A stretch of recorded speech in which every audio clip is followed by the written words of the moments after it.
to Real Talk. We've got the latest, but not promising the greatest look at the real estate market in the Pacific Northwest.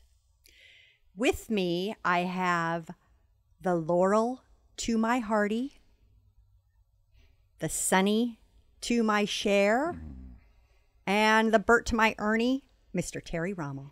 Good morning. Good morning. Now, wait a minute. Am I the Siegfried or the Roy? Oh, you are the Siegfried, because I want nothing to do with tigers. Well, at least I'm not wearing Siegfried's outfit. Thank goodness for small miracles. What do you have for us this month, Terry?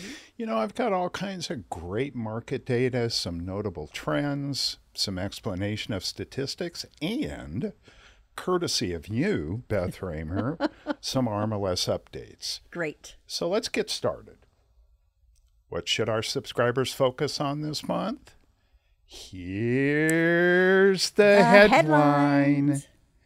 So this month I have something that I want to share with our subscribers, and that is a little bit of an explanation behind the sort of limitation on refreshing listings. Okay. I know that's been a little bit of a hot button topic lately, and I thought it might be good to sort of explain the behind the scenes look at how this came about, why it came about, and the reasoning sort of behind it. So, you know, it was January of 2024 that the RMLS board decided collectively that we should make a policy change at RMLS, and we would no longer allow the refreshing of listings within the same category.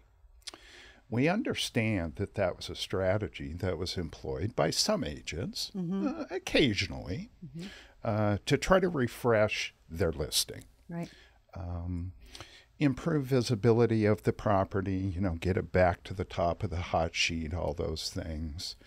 And, you know, unfortunately, the practice of refreshing listings due to market time concerns, i.e., hey, I really want to reset the days on market clock, refreshing a listing doesn't do that. Right.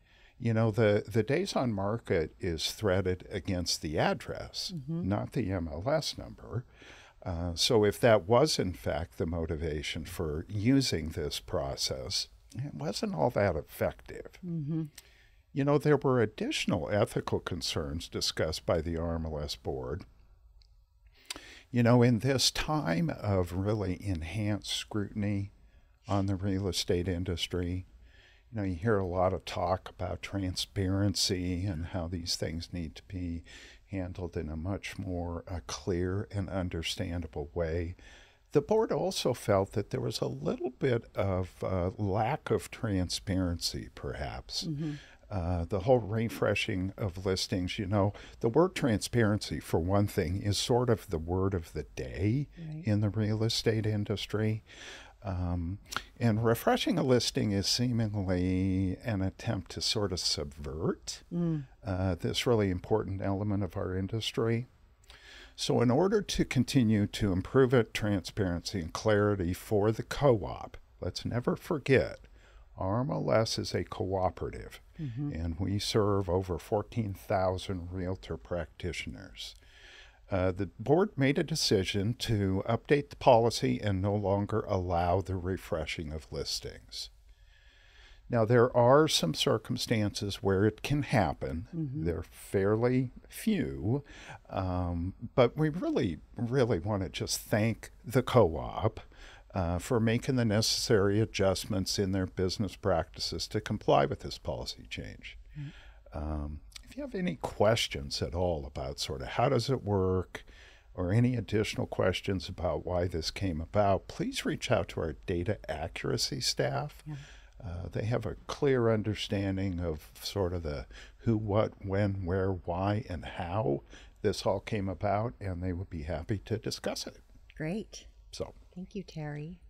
all right. So now that I'm off my soapbox, let's take a gander at the March market performance by state, as we always do. This initial set of metrics that I'm going to provide is in comparison to the previous month.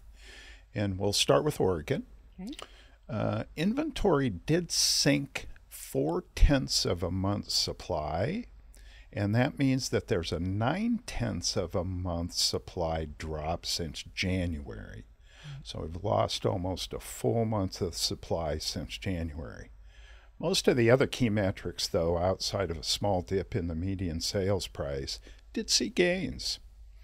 So it's nice to see growth as April starts the spring pattern of new growth. It feels like there's been some inspiration in the market, finally. Yes. Oregon did see almost 700 more new listings and almost 500 more pending listings since February. Good. So that's really good. Yes. Let's cross the mighty Columbia and take a look at our Washington market. It's basically the same story as Oregon. Inventory tumbled just a bit, down 3/10 of a month, but all other categories had small gains. Good. New listings picked up 178 new properties, while sales prices grew moderately. Sales prices are always growing, it seems. Yes. Time on market in Washington, it really did surpass Oregon in sort of a big way, coming in at 98 days of average market time versus 89 in Oregon. Mm-hmm. So it's going to take about 10 additional days on market in the state of Washington compared to Oregon. So let's go back a year. Let's take a look at March of 2024 compared to March of 2023. Mm-hmm. Once again, going back to Oregon, inventory is still 8/10 of a month higher than it was a year ago in March. Most other stats are up a little or down a little, but the biggest improvement is in active listings, which have about 1,400 more this year in comparison to last year. Wow. That's significant. Nice. Yeah. Unfortunately, though, that additional inventory and interest rates and all those market effects are causing market time to jump, and it's up 28 days more than it was a year ago. So that's a pretty significant increase. Right. In Washington, all the numbers are up except closed sales, which were only 8 less than March. Inventory is up 6/10 of a month, and active listings are 360 units higher. Total market time, very much like Oregon, however, is up 25 days more this year over last year. Every other category other than active listings, which basically stayed the same, took small steps up. Okay? Now, some of our regular categories. Numbers that rose or dropped sharply since last month are what we call spikes. In March, we did have a spike in the Columbia Basin. New listings rose 34 spots. Mid-Columbia increased 36 numbers, and North Coastal had 71 more than the previous month. Good. Another spike was Grant County's average sales price. That rose $140,000 to over $400,000, while Josephine's median sales price fell over $200,000 to $280,000. So pretty substantial up and a pretty substantial down in Josephine. Well, let's talk about basically trends that keep going. This is what we would refer to as a streak.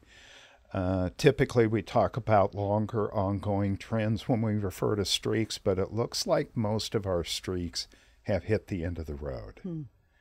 Total market time in Polk and Marion counties continued to increase for the 4th straight month, hitting 101 days of market time, but all other trends have stopped seeing sustained movement. Now, we do have some milestones, though, and similarly, time is the only milestone worth measuring this month. Total market time keeps hitting high points.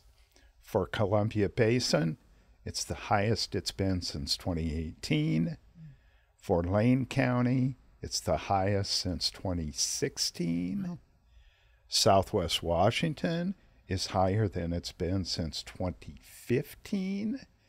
And for Portland Metro, it's the highest it's been for a decade. Wow. Since 2014, we've seen the highest amount of market time. So all those properties, unfortunately, are sitting on the market for a bit longer. The really nice thing is we have more inventory. Yes. So if we can just get interest rates to moderate a bit, off we go. Yeah. Now, new construction. In terms of new construction or new growth properties, Portland Metro dropped 23 units, so that's down just a bit. Yeah. Southwest Washington rose 20 spots, so to sort of offset Portland, Southwest Washington jumped up a bit.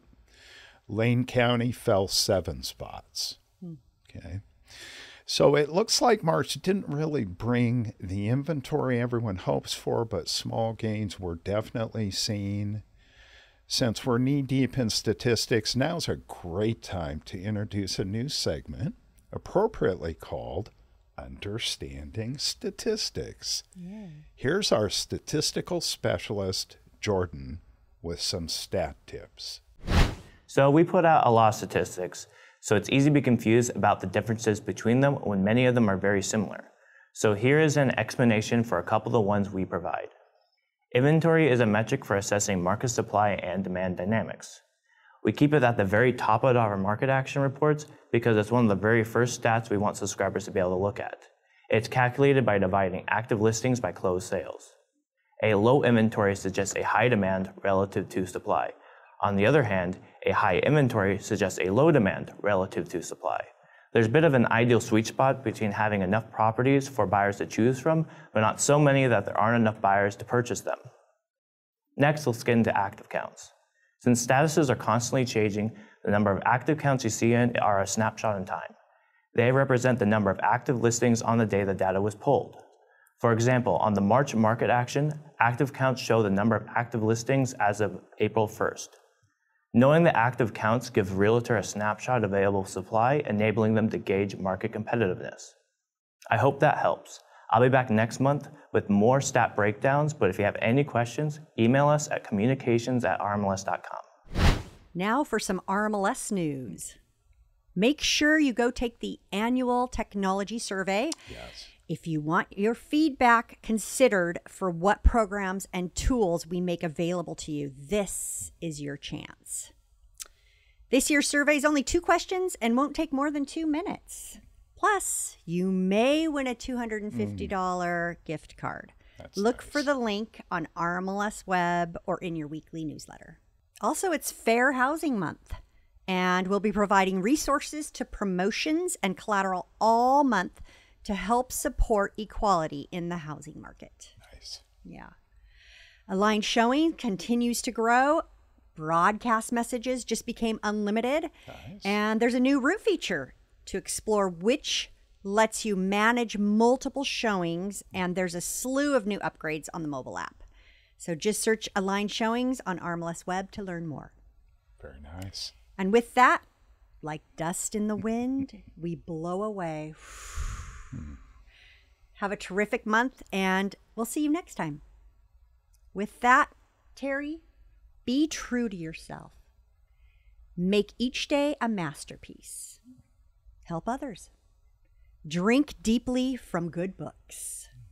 Make friendships a fine art. Build a shelter against a rainy day. Wow. That's John Wooden. Wow. Thank you. Sounds almost exactly how I live my life. Thank goodness. Thank you, Beth. Have a great month. You too. So long.